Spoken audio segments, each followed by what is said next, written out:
Saludos a todos. Soy Jimena Pernas, fundadora de Hieros Gamos, Academia de Saberes Sagrados, y hoy voy a presentar la consolidación de la tarotista madura como oráculo. Comenzamos. Volver a la raíz de lo que nombramos y tratar de habitarla es la premisa de la que hoy quiero partir, siguiendo la simple e inmensa lección que nos muestran los árboles, que la fuerza de la raíz sostiene el potencial expansivo de las ramas. Las palabras entonces no solo describen la realidad, sino que también la crean mundos. Cuando las palabras se desplazan, los mundos que abren también cambian y algo se ha perdido en la forma en la que hoy entendemos la adivinación y la dimensión oracular. El arte de la adivinación no es lo mismo que la predicción. Adivinar tiene que ver con dirigirse a lo divino, con ir hacia ello, a adivinar. Desde su raíz, adivinar no apunta a anticipar el futuro, sino a establecer una relación. Es una forma de religar, de volver a relacionar, a ligar lo humano con aquello que lo excede. En este sentido, la divinatio en las tradiciones antiguas era una de las formas más centrales de la vida religiosa, un acercamiento a los dioses, un modo de buscar consejo, orientación y sentido en diálogo con lo trascendente. La adivinación entonces era una interfase viva entre lo individual y lo divino, un espacio donde lo humano sabría escuchar y que más que producir respuestas, trabajaba con signos elocuentes cargados de fuerza simbólica que no causan ni determinan, sino que señalan. Como decía Heráclito respecto de Apolo, el señor del oráculo no dice ni oculta, sino que indica.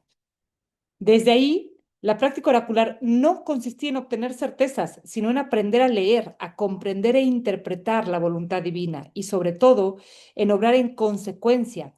El centro era alinearse, no saber. El origen de los oráculos es esto. La palabra misma significa medio de comunicación. El oráculo visto así no puede ser un objeto, sino una alianza de la que el objeto puede formar parte, pero no puede ser el todo. Las herramientas como asiento existían, claro, runas, agua, fuego, humo, etcétera, pero además de no ser el centro de la práctica, el vínculo con ellas no era instrumental. Es decir, que no se trataba de usarlas, sino de entrar en diálogo con ellas como parte de un vínculo, de una relación, como una forma de conexión con la existencia misma. Creo que hemos olvidado esto y que en consecuencia hoy hay algo en el potencial del oracular que nos estamos perdiendo. ¿Qué hay entre el día de hoy, donde llamamos oráculo a un juego de cartas, y la antigüedad, donde el oráculo era representado por una persona entrenada en artes místicas? Y en esa antigüedad, ¿qué era exactamente el oráculo? ¿Era el templo? ¿Era la persona? ¿Era una serie de ritos? Todos y ninguno. El oráculo era una triple alianza entre lo divino, la persona y un lugar o herramienta, todo esto contenido en ritos y enmarcado en tiempos. Es justamente esta alianza la que considero más valiosa y potente en la dimensión oracular y la que creo que se está perdiendo y se ha ido perdiendo no solo como posibilidad, sino a nivel existencial. Y es esto lo que quiero mirar, pues estamos viviendo tiempos extraordinarios que nos están permitiendo la reconexión con los lenguajes sagrados, pero no podemos olvidarnos del espacio intermedio donde todo esto se perdió o estuvo oculto, pues nos sigue influyendo. Así, inspirada por Michel Foucault, propongo un trabajo arqueológico entre capas temporales para reconectar el hoy con el antier. Quiero entonces hablar de tres tiempos simbólicamente, hoy, ayer y antier, o desde la sociología, antigüedad, modernidad y posmodernidad, según los planteamientos de Jean Lyotard. Comencemos por la antigüedad, el antier. El proceso oracular en la antigüedad existía dominantemente en dos formas, una forma doméstica, privada o cotidiana, y una forma muy refinada, ritual y trabajada, la de los templos. Ambas tenían algo en común, el cultivo de una relación viva con las fuerzas que nos rodean, fueran estas de orden sutil o elemental, y la cocreación con ellas. Pero esa relación no era espontánea ni inmediata, requería tiempo, práctica y disposición interna, como todas las relaciones, lo cual pone sobre la mesa dos figuras a menudo omitidas e inseparables, a quien sostiene la relación y el proceso. En este sentido, el oráculo era una función encarnada y al mirarlo así, la pregunta me parece inevitable. ¿Qué pasa hoy con nosotras que trabajamos con estos lenguajes? ¿Qué lugar estamos ocupando cuando leemos? ¿Estamos sosteniendo una alianza o estamos operando una técnica? ¿Y qué sería madurar en relación al tarot, runas o cualquier lenguaje oracular, sino precisamente devenir oráculo en toda la extensión de su significado? Para entender en primera instancia por qué sería importante hacernos estas preguntas, quiero pasar entonces por una revisión del ayer simbólico del que hablé, que sería el espacio entre la cristianización de Occidente y el siglo XX. Un paréntesis histórico de desconexión con los ciclos y con el poder co-creador de lo no visible. Durante este periodo, muchas de las prácticas oraculares, rituales y simbólicas no desaparecieron por completo, pero sí fueron desplazadas, perseguidas o relegadas a los márgenes, pero lo más importante es que perdieron su raíz y lo que quedó siguió funcionando sin ella. Lo que antes era una relación viva con lo sagrado, sostenida en comunidad y en tiempos rituales y en figuras preparadas para ello, pasó a fragmentarse. Por un lado, lo espiritual, gracias a la Iglesia Católica, se institucionalizó. Por otro lado, lo simbólico se volvió superstición, brujería o algo de lo que se echaba mano de manera fetichista, es decir, cuando se necesitaba, pero sin nutrir el vínculo o sin vivir la relación. En medio de ese quiebre, el oráculo dejó de ser una función reconocida y sostenida y pasó a ser algo oculto, disperso, muchas veces transmitido en secreto o deformado por falta de contexto. La relación entre el oráculo y el consultante también cambió radicalmente, pues en la antigüedad quien recibía la información tenía un rol en interpretar los símbolos que le eran dados y decidir cómo integrarlos en su vida. Es decir, que el proceso no era pasivo y que quien comunicaba no se hacía cargo de darle forma al mensaje. Es derivado de esto que muchas de las prácticas que hoy intentamos recuperar llegan incompletas, sin el marco, sin el tiempo y sin el cuerpo que las sostenía. Intentamos reactivarlas, sí, pero desde una lógica distinta, más individual, más inmediata, desconectada del proceso que originalmente las hacía posibles. Ese es el ayer, la modernidad, un tiempo de ruptura y de pérdida, pérdida de continuidad, pero también de resguardo, porque lo que no podía sostenerse abiertamente se guardó en prácticas fragmentadas y en linajes invisibles. Así llegamos al hoy, un momento donde el tarot, la astrología y muchos otros lenguajes vuelven a estar disponibles, pero muchas veces sin la riqueza del proceso que lo sostenía, lo cual considero pone sobre la mesa una problemática importante que mirar: confundir el acceso con la integración o la disponibilidad de la herramienta con la capacidad de sostener el lugar que la operación de esa herramienta implica. Quiero entonces invocar la figura de la Pitia de Delfos para ilustrar qué era un oráculo arquetípicamente. El templo de Delfos fue considerado durante cientos de años el centro del mundo y era el asiento de la voz del dios de la profecía, la medicina, la música y muchas otras artes. La leyenda de cómo Apolo llegó a hacerse del lugar es interesante en sí misma porque habla de un linaje femenino que incluso Apolo respetó. Se dice que Zeus mandó dos águilas a volar en direcciones opuestas y que donde se encontraran era el centro del mundo. En ese lugar había una hendidura en la tierra, una grieta profunda de la que emergían vapores y que era custodiada o representada por una serpiente o dragón llamada Pitón, una fuerza antigua, tónica, vinculada a la tierra misma. Ese lugar también estaba marcado por el ónfalos, una piedra que señalaba el centro del mundo, el ombligo, un símbolo profundamente femenino, un punto de conexión, un lugar de gestación. Mi interpretación personal del mito nos diría que antes de Apolo, este era un espacio vinculado a fuerzas telúricas, a una sabiduría de la tierra y no del cielo. Lo interesante es que cuando Apolo llega y vence a Pitón, no borra ese linaje, aunque sí lo reordena. Se apropia del lugar, sí, pero no puede deshacerse de lo que ya habitaba ahí. El oráculo délfico, entonces, no es puramente apolíneo. Era una tensión y una alianza entre lo solar y lo octónico, entre lo celeste y lo terrestre, entre una forma de conciencia ordenadora, la de Apolo, y una fuerza profunda, la de Pitón, que no puede ser domesticada. La Pitia se sentaba exactamente allí, sobre ese cruce, en el ombligo del mundo, para hablar desde una intersección, desde un cuerpo atravesado por una doble corriente. Esto es fundamental porque el oráculo entonces no es una voz pura, es una voz mediada que emerge del encuentro entre fuerzas distintas.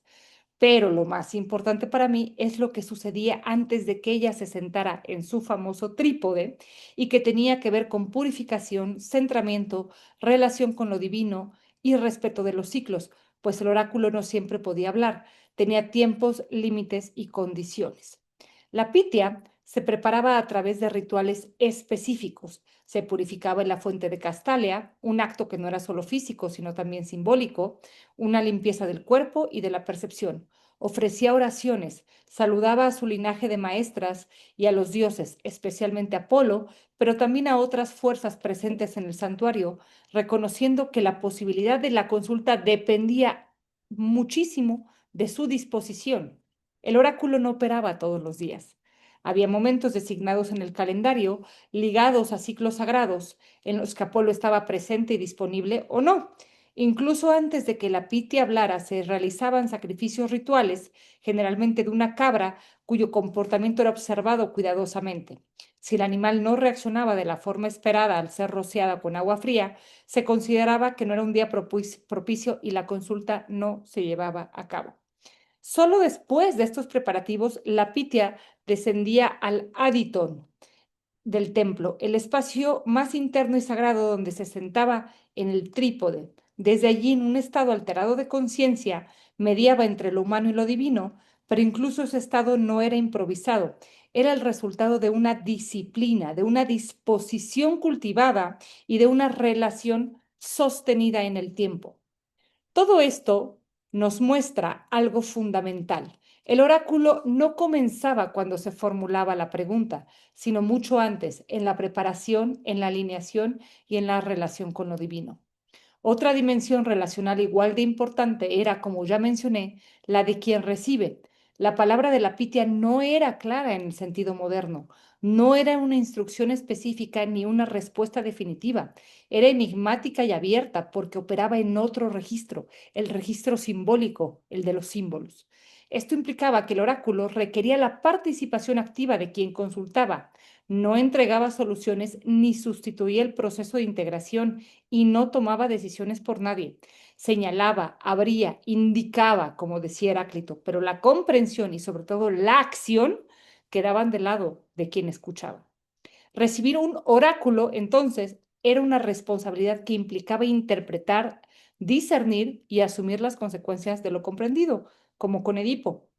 La respuesta no terminaba en las palabras de la Pitia, apenas comenzaba allí. En ese sentido, el oráculo no resolvía la vida de quien consultaba, la ponía en movimiento y la obligaba a posicionarse frente a lo escuchado. La Pitia no era el oráculo por sí sola, repito, era parte de una alianza. Había un templo, un marco ritual, tiempos establecidos, una relación sostenida con lo divino y también una persona que recibía la señal y se hacía cargo de ella. Todo esto en conjunto constituía el oráculo. La Pitia era el punto de cruce, la mediadora, pero no el todo. Reducir el oráculo a su figura es perder de vista el entramado completo que lo hacía posible, porque, repito, el oráculo en realidad es un entramado, una relación viva entre lo divino, quien media y quien escucha, sostenido en un espacio, en un tiempo, en una práctica. Es justamente esa complejidad la que considero que hoy se ha ido diluyendo en parte como resultado del cristianismo y de la modernidad, donde muchas de estas prácticas quedaron suspendidas, fragmentadas o despojadas de su raíz. Por eso considero que hablar hoy de la consolidación de una tarotista madura implica necesariamente volver a esa raíz. Devenir oráculo para mí es el proceso de maduración del cual la herramienta es solo la puerta de entrada y que pasa por transformarse a través de una relación que se cultiva en muchos niveles, es decir, transformarse uno mismo. Devenir oráculo, pues, implica volverse disponible y cuidar la relación en todos sus niveles, con lo divino, con la herramienta, con una misma y con quien consulta. Implica comprender que lo divino no proviene de un yo aislado, sino de un entramado relacional que se activa en el momento de la consulta. Visto desde ese lente, el acto oracular sucede en un umbral entre lo visible y lo invisible, entre lo que puede nombrarse y lo que no tiene palabras. Es un punto de encuentro, es un espacio de cruce, es un hieros gamos vivo, donde se encuentran cielo y tierra, símbolo y experiencia, quien habla y quien escucha. Y la pitia o el ser oracular en primera instancia es quien habla y quien escucha y quien transmite, y esto se desdobla después entre alguien hablando y alguien recibiendo. Desde mi perspectiva, la tarotista madura entonces no es la que alcanza un estado, sino la que entra en un proceso de alineación interna que no comienza ni termina en la lectura, sino que se va cultivando y sosteniendo en la vida. Así, recuperar el oráculo es también recuperar la raíz, no como algo que ya está dado, sino como algo que se construye en la práctica, en la relación con lo divino, con la herramienta, con una misma y con quien consulta. Es un aprendizaje continuo de cómo habitar ese lugar donde la alianza sucede, entendiendo que no es fijo, que no está garantizado, sino que es móvil, frágil a veces y que requiere cuidado. Y quizá entonces la pregunta más importante es cómo vivir de tal manera que ese espacio pueda abrirse una y otra vez. Muchísimas gracias.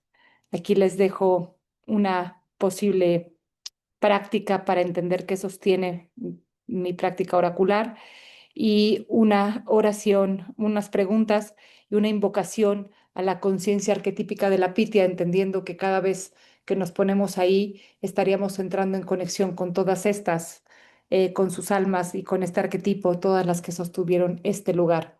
Les agradezco muchísimo. Espero que podamos seguir en contacto. Saludos a todos.